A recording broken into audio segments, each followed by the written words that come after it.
Una verdadera ofensiva.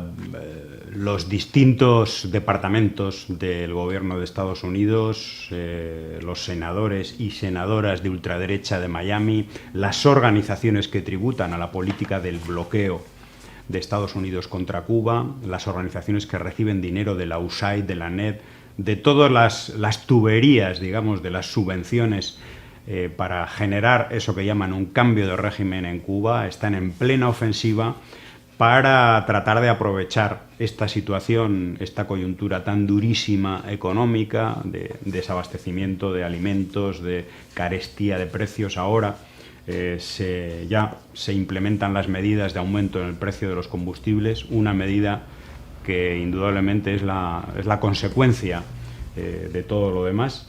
Y quieren, por supuesto, después de incidir en los estómagos y en las mesas y en los bolsillos de la gente, de la masa trabajadora, de la gente jubilada en Cuba, pues luego quieren influir, por supuesto, en las mentes, ¿no? Para que finalmente se repitan aquello que consiguieron el 11 de julio del 2021, ¿no? Hace casi 3 años, bueno, pues tratan de aprovechar esta situación. Recordemos, hay un artículo, se llama La injerencia diplomática yanqui, de Artur González, heraldo cubano, que nos recuerda algunas cifras de aquel 11 de julio y cómo nos recuerda, el 23 de enero del 2018, unos años antes, se había creado, por parte del gobierno de Donald Trump, fue creado el Grupo Operativo de Internet para Cuba, que reunía y que reúne, porque esto sigue trabajando, a funcionarios del gobierno, del Departamento de Estado, por supuesto ahí están los servicios de inteligencia de Estados Unidos,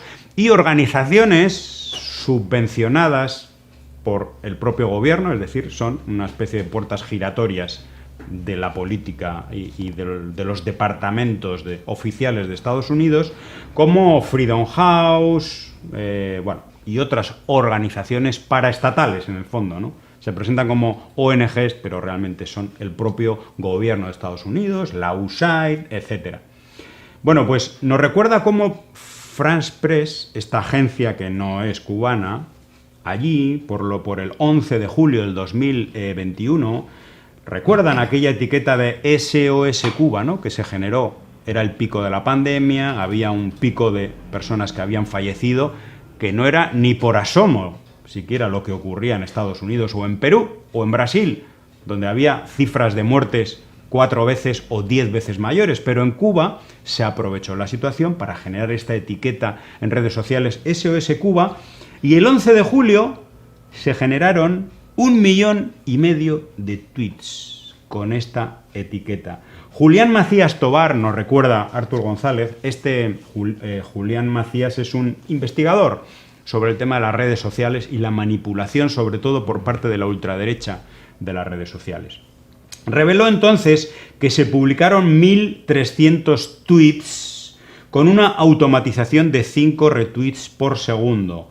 Había 1.500 cuentas creadas entre los días 10 y 11 de julio, lo que apunta a un sistema automatizado, creación ficticia de cuentas, bots, es decir, robots, y una operación de guerra psicológica precisamente para tratar de influir en las mentes de mucha gente en Cuba, sobre todo de gente joven, y algunas de estas personas son las que salieron a las protestas.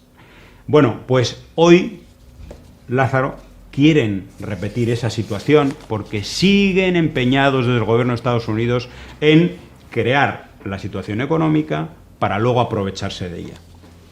Sí, es una estrategia que se ve con claridad. Esta administración de Joe Biden ha mantenido prácticamente intactas las 243 medidas de recrudecimiento del bloqueo de la administración Trump. Entonces, piensan que con la debilidad económica que tiene en estos momentos el país, pues es el momento adecuado, apropiado para dar el tiro de gracia, como se suele decir, a la revolución cubana. Están trabajando intensamente en favor no de los derechos humanos, ¿no?, sino aumentar la presión que haya una crisis ya insostenible, insoportable, para que se produzca ese anhelado y añorado estallido social en el país. Es curioso que los medios de manipulación y desinformación masiva no han prestado la debida atención a las manifestaciones, incluso a los crímenes de la policía, de la Guardia Nacional en países como Perú, por ejemplo, en su momento Bolivia, Ecuador. No, ahí es diferente. O sea, el articulado es totalmente diferente, le pasan por encima, no hay cuestionamiento, no se habla de represión, no se habla de dictadura, todos esos calificativos que suelen, parece tener diseñado o únicamente dedicado a la Revolución Cubana del pueblo de Cuba. Entonces, este año es un año electoral. Es un año en los Estados Unidos donde prácticamente todo el mundo mira para lo que está ocurriendo, lo que puede ocurrir ahí. Se dice que el expresidente Donald Trump tiene grandes posibilidades, aunque hay un tema judicial que está siendo investigado por varias cosas, pero bueno, que tiene grandes posibilidades de volver a la presidencia de los Estados Unidos, lo cual significa que las derechas y ultraderechas de América Latina y el Caribe y también de Europa, pues tendrían un aliento mayor para consolidarse en los espacios donde están actuando. Entonces, para Cuba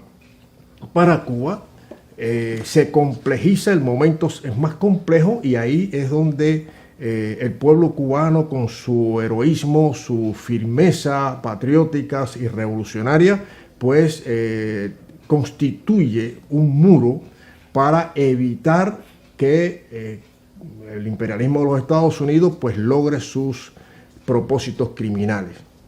Entonces es un momento complicado, pero como siempre, muchos momentos complicados ha tenido la Revolución Cubana y ha salido adelante con el pueblo. Siempre el pueblo, la unidad del pueblo. Y ahí es donde fallan los estrategas de la CIA, el Departamento de Estado. Siempre fallan, siempre tropiezan ahí porque no cuentan con el verdadero pueblo cubano.